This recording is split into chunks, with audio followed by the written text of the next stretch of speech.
I am Graham Rogers, and you are tuning in to another episode of My Tight Hamstrings. With me, as always, is our band leader, Mr. Gerard Bauer. What's up, everybody? What's going on? He has some nice, authentic, very distinguished gray in his beard. And dare I say, if he wasn't a married man, I would set him up with a nice Tinder profile. I would get him on the online dating. Ooh, call me daddy. Call me distinguished daddy. I'm gonna get you going on a date. Gonna mate on a date. Don't send him over. If you're going on online dates, you gotta just keep that to $30 or less. That's just that one appetizer and coffee, maybe. Is that all you're willing to give up? That's all I'm willing to give up. That's all you put out on the first date is $30. $30, dude. That's all you got. That's all I got. Maybe some people have more. Some people will take girls out on the first date to a steakhouse, dude. That's intense. Hey, girl, let's go eat freaking red meat and potatoes and asparagus. And then, just they do that so that, the girls like them, but then their personality probably a little stinky.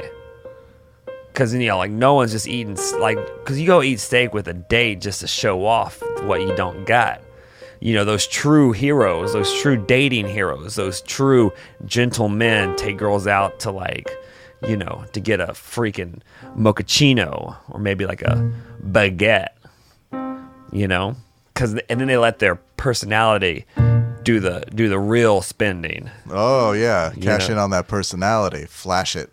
Flash that personality. You got $1 million personality with a $100 smile, dude. Someone at my work last week tried to buy something with a counterfeit $100 bill, y'all.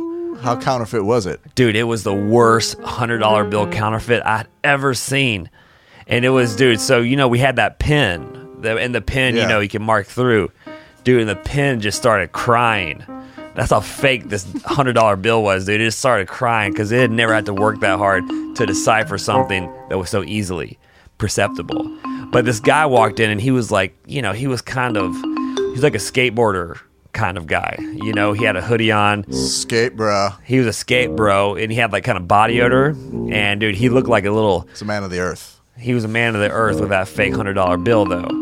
And he came in and he was and he wanted to buy a little snickety snack. He wanted to buy a little protein bar, some peanuts. And so, what he was trying to buy was $1.50. Yeah. So he hands us the $100 bill, and dude, the weight of this thing, it felt like it felt like plexiglass. It was so thick. I was like, dude, you could write a script on this thing. This was premium hard stock paper.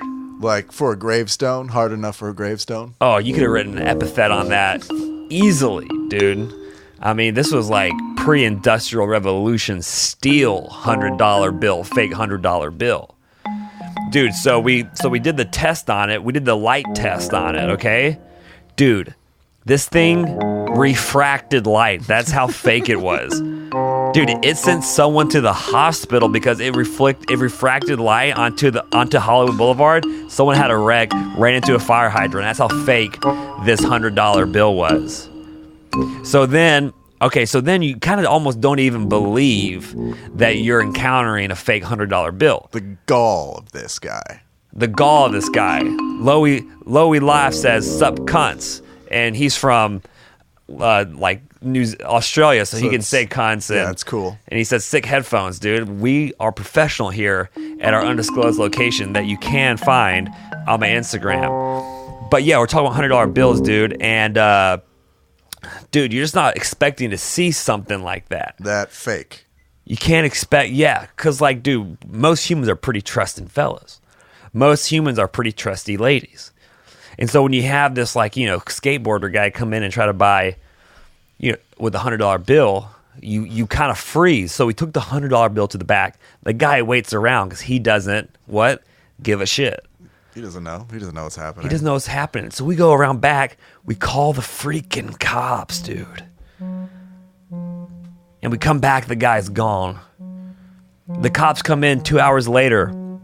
And they're like, dude, you should have let us know sooner. We gave you a call ASAP. And they go, next time you should call. Guess who they told us to call next time? The Secret Service. Yeah, like we have the Secret Service's phone number on speed dial. Hey, Secret Service, some skateboarder's trying to use counterfeit currency. Hey, Mr. Secret Service. Let us know. But dude, that $100 bill is now in confiscation. It's in confiscation station. And, but yeah, that was just a crazy thing that happened, dude. So when I was in high school, I actually printed fake money. Like as a joke, and then I tried to buy chicken fingers in the cafeteria with it, and I got pretty nervous, and I don't know. That's what happened. How did you make it? With my home printer. Oh, nice. So you printed it out on paper. Printed it out on paper, and then I glued it with Elmer's glue. To what? Double sided. Oh, double sided, dude. Dude, both of the sides were fake. Were like Jackson. Is Jackson a $100 bill? No, Benjamin. Benjamin Franklin's a $1 bill. Benjamin Franklin's on a $100 bill. Dude, that's how poor I am. It's all about the Benjamins, baby. Come on. Yeah, that's where that line comes from. Dude, yeah, so the one I printed was like just two Benjamins, that rarity. And then I got nervous. Rare two-headed $100 bill. Yeah, that was glued with Elmer's tape, but I think I got nervous and ended up just using real money. Because like I am a criminal to some extent, dude. And I did once steal chicken fingers in line at the cafeteria. I just kind of maneuvered. I'm a hungry boy. I'm kind of husky. I'm sweaty, perpetually sweaty, and so I'm in line getting chicken, and I kind of roll over a chicken finger onto my chicken finger platter, dude. In the cashier, she was like 1, 2, 3, 4, 5. Dude, she caught me fucking stealing chicken fingers. Ooh, she caught you red-fingered. Red-fingered, dude. My hands were greasy and crumbly. And I had to go talk to the principal, and I was like, I don't know nothing about that. It wasn't my fault that an extra finger landed on my plate, and they didn't really believe me. But what do? You're suspended because you got an extra chicken finger, you hungry little bull dyke of a boy? Just call yourself a bull dyke as a child? I am, dude. I was.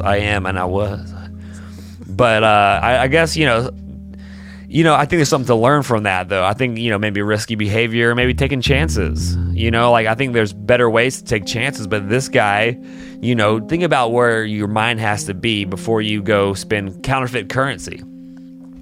You got to wake up and dude, he ate breakfast probably and was like, today I'm going to go and I'm going to see if I can get away with this. I'm going to pass this $100 bill off. Yeah.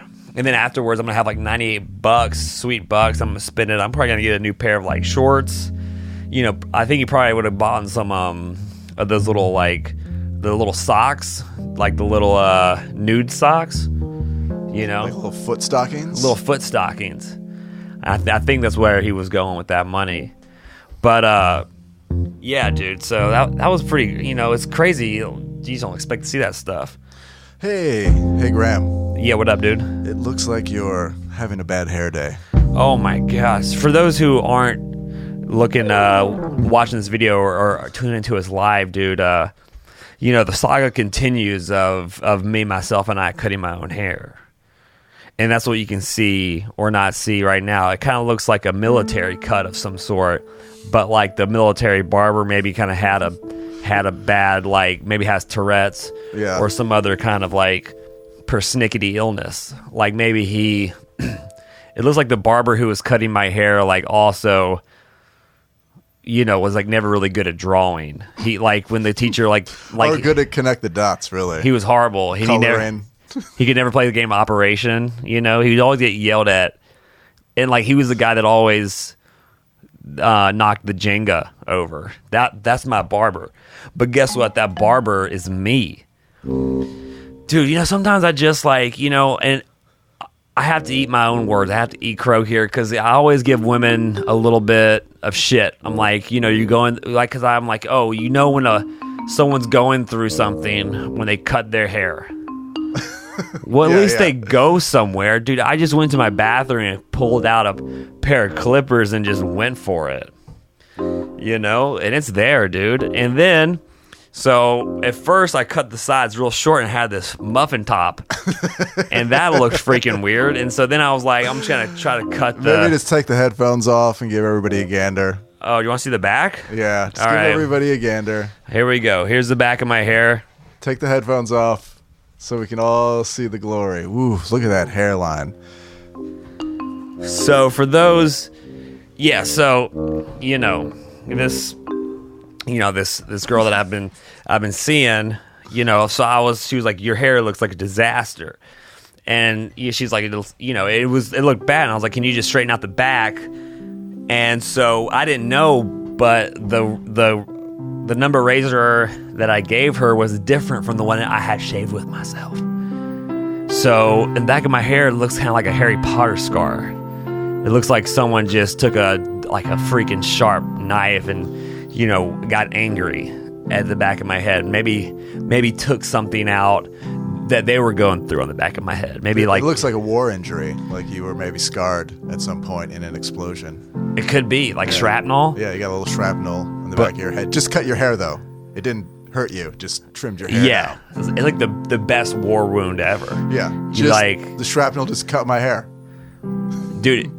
But I come back and I tell that story to everybody. I'm like, yeah, dude, war was tough, man. Shrapnel just gave me a bad haircut. And they're like, dude, I lost an arm. I'm like, but let me tell you about the back of my hair. Yeah, let's talk about this haircut. I don't think you know pain. You don't know pain until you're totally in your own head about a bad haircut. But I'm just hoping that, one day I can just go to like a normal person that knows how to cut hair. Like every once in a while I'll go to a barber or a salonist, or just anybody. Sometimes, you got to extend that arm, I think, in life you got to learn to let others help you. And that's something that I've always struggled with, is letting myself be taken care of, or letting myself be open to help. And so I find, and then when I deny that, Gerard, I end up cutting my own hair. Yeah. Or I'll let someone cut my hair who's under the influence of drugs. That's happened before, It's because you feel like you don't deserve a good haircut, but you deserve a good haircut, Graham. I appreciate that. It's the first time anyone's ever told me that, and that means a lot. I think, I am. I am deserving of a good haircut. That's going to be my daily affirmations. Wake up in the morning and just pray to the big guy and just say, hey, you know what? Life is beautiful. Life is short. Give me a haircut, or else I'll... Short? Anyway, I'll work on my prayers. Yeah, you got time. I got time. It's not bedtime yet. It's not bedtime yet, dude. But yeah. It ain't bedtime yet. It ain't bedtime, Mississippi. Dude, I got a new trash can. Ooh. Dude, and I think it's the world's smallest trash can. It's a $9 trash can from Target. Let's talk about it. A $9 trash can from Target. The trash can is so small, dude. Only one item can fit inside the trash can at a time. Only one item can fit in the trash can. Can the trash can? I don't think it can. The smallest trash can. Throw a piece of a pita bread in there and take out the trash, 'cause it doesn't hold a lot. I think it's only about an ounce or two. The trash can can't fit me or you. It's the smallest trash can in the world, and I'm here to show you what is in my world. The smallest trash can in the world. Smallest trash can. Smallest trash can in the world. Smallest trash can. And where does one get a trash can like that? Dude, you get the smallest trash can in the world at Target when you go in for a little chewy bar. And then the person you're with is like, your trash can sucks, get a new one or I quit. So then you bite the bullet. You spend the extra cash, I don't got that much. And then you take home the world's smallest can. And then you think that you are so Sam and Diane. Bam. I was at this Venice party. Fucking party in Venice at a house with friends, 2 friends. And part of this party was that you could play music if you wanted to. It was hard kombuchas and... Ooh, hard kombucha. Hard kombucha and music. And, you know, when those 2 things come together, you know, it makes for a real gay time.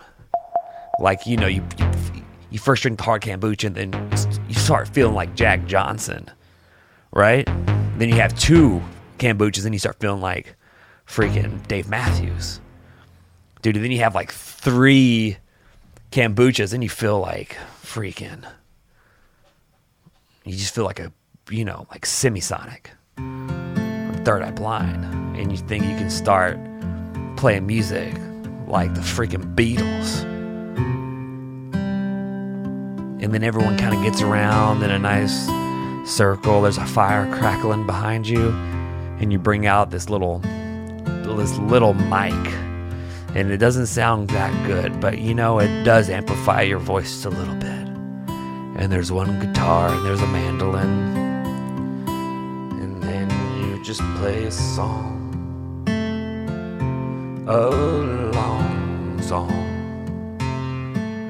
And you are hoping that someone will sing along. Then you look over your shoulder and you see the girl that you're crushing on, flirting with another man. And I'm just gonna play this song. You gotta sing louder so she hears you across the room. Hey, pay attention to me, baby. You gotta let your voice fly out like the eagles flying across America.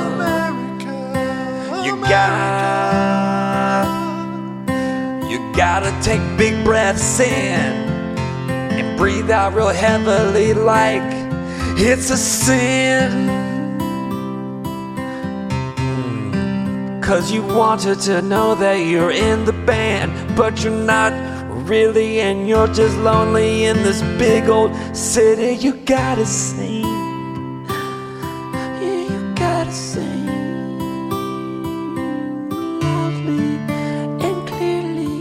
So that Becky and her Stacy will hear your voice.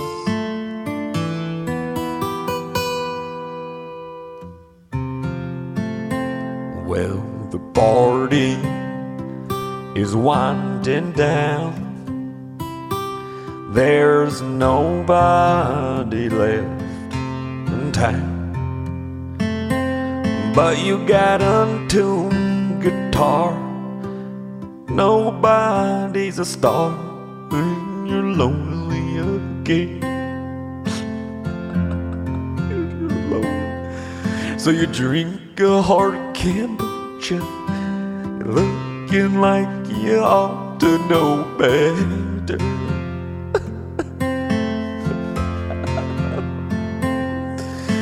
Sing a little bit louder, 'cause there's neighbors all around us, and maybe that they'll listen to your prayer.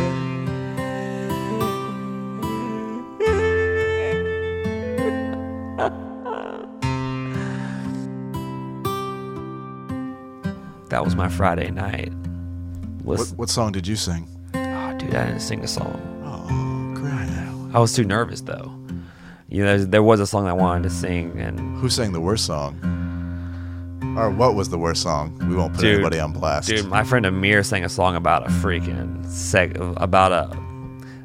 very sexually aggressive mailman. He's actually tuning in right now. So shout out to Amir Kabiri, dude. That guy, he had like a hard kombucha and a cookie, and he was just fucking belting tunes about, you know, aggravated mailmen, and you know, but dude, he was feeling himself, and I like it when people feel themselves. You know, he's so my friend Amir, dude, he used to be a musical comic, and you know, thank God that, you know, he saw the light of day, and now he's not. But dude, he sang a song, and he had, you know, it's fun to like sing a song and like ad lib the girl's name that you're trying to get with. You know, you sing like a Johnny Cash song, and you Right. substitute the word like Folsom County for like Allie Spangler. Beautiful. That's what you got to do, dude. Especially for Allie Spangler. Dude, Allie Spangler just got engaged. Shout out to Allie Spangler, man. She was one hottie though. But I don't think she would like this freaking haircut. But you know, I'm just, yeah, dude. It was, it was. I don't know, man. Like now I'm just kind of in the mode where I don't know if I like parties anymore.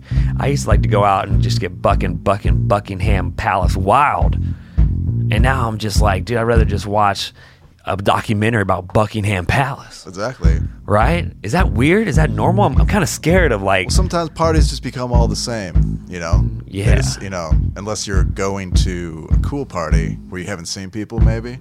Otherwise, man, parties are parties. Parties are parties. You gotta focus on making good parties. Or like focus, dude, or focus on, you know, yourself. Like maybe have a reading party or a painting party. Yeah, positive party. Positive parties. Let's not get together and drink. Let's get together and like Smoke pot. form an LLC or something. You know what I mean? Let's form an S corp and hang out, and it'll all be tax deductible. Dude, let's all get together and like come up with like a TED Talk idea. Yeah. You know, freaking Jeremy in the corner loves like watercolor. He wants to do a 30-minute 30-minute TED Talk about watercolor. Dude, but I'm super pumped up, dude. I went to the art store recently. Last week I went to the art store, Blick Art Store. Shout out to Blick Art Store. Dude, and I got all sorts of paints, and I got all sorts of like paper. I got paper and paints, dude, and also, you know, got some stuff to bedazzle my Crocs. You know, because I got these Crocs on right now, and you know, they need to have some black rhinestone on them. ASAP now. Because how do you make an ugly shoe even more ugly? You put freaking rhinestones on it. You bedazzle it. You bedazzle it to make it so uncomfortably ugly that people can't help but to notice. You know, some people try to better themselves into looking better, to feeling better. Sometimes you got to worsen yourself to make yourself better. You know, and this is free wisdom. This is free advice. You don't got to pay nothing for this podcast. Just your time. Just your time, you know? And we all know that if you're listening to this, your time is not that valuable. That's wrong, Graham. I think, dude, my head hurts right now because I got this freaking... I hit my head against a steel beam, and like I think it's giving me like... I think I have like a mild concussion, dude. And I named my bump Larry, dude, like... Because I iced it down yesterday, and... How did you hit your head on a steel beam, man? Come on. Dude, I was... tell us what happened. Dude, I was reaching out for an avocado, and I hit my head on the edge of a steel beam. Where was the avocado? It was in the bottom part of a refrigerator. Oof. And dude, and you know what the worst part about hitting your head on an inanimate object is you can't cuss them out, or you can't fucking hit them because they don't care. It's a piece of metal. Like when you stub your toe against a wall, you want to kill that wall. You want to kick the wall, but that's counterproductive. That's counterproductive. It's literally like I wanted to freaking throw this metal edge into. I wanted to throw off the Grand Canyon, you know, or like burn it, and it just would have melted into like some nice like silvery pudding. wouldn't have done anything, and then it would have became an even stronger, more alloyed steel. Yeah, you just made it stronger if you tried to destroy it. Yeah. Yeah, there's no coming around from that, dude. There's no coming around from that. I don't know, man. I think I've been eating too much also lately. Just kind of in this I'm kind of in this dude, I think I'm eating too much spicy mayo. Spicy mayo has had a kind of reoccurring theme over the last 2 weeks of my life, Gerard. I'm kind of eating spicy mayo with just about everything. Put spicy mayo just on about everything. Just on my everything. Dude. Put spicy mayo on my stir fry. Put spicy mayo on my pita. Dude. Putting spicy mayo on my toothpaste. But spicy mayo it's sriracha mayo, and it's like kind of the flavor of the month right now. Yeah. But I think it's making me fat. But I did join this new gym, the Hollywood Boxing Gym on La Brea in Hollywood, dude. So I've been freaking hitting punching bags, dude. I've been hitting bags, dude. And I love going in there because everyone there is just like so disciplined. It gets my adrenaline going. And dude, everyone's always listening to Eminem. Everyone's always listening to Kamikaze by Eminem. They're just like angry, and they're just like, whoa, if you have one shot, all right, here we go. So grow your potato up Idaho, then you put a boxing glove on and knock your ass out, dog. Eminem's coming back, and I'm sober for 13 years, and I'm crazier than ever. Loco, I'ma tell you what I know.